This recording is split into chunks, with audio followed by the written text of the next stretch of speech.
Thanks for visiting my YouTube channel, Hybrid Jamaican-American Art. Today, I'm going to be soaking some codfish, better known as saltfish in the island, before preparing to cook it. See all that salt?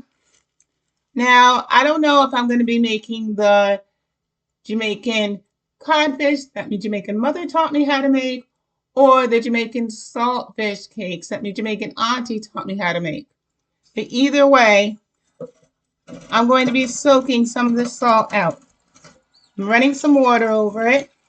Then I'll let it sit in the water for a while, cold water. Let it sit in the cold water for a while. Then dump it.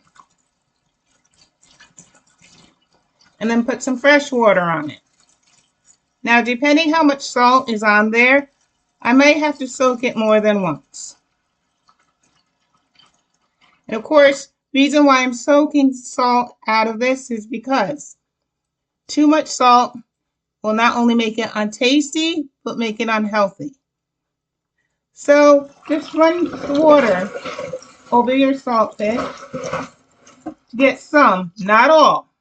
We don't want all of the salt out, because otherwise it would not be Jamaican codfish, Jamaican saltfish.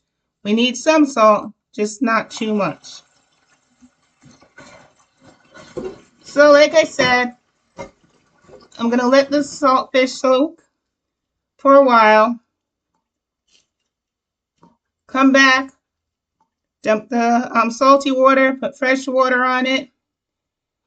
And then by God's grace, once it's ready, I'll be cooking it, preparing to cook it.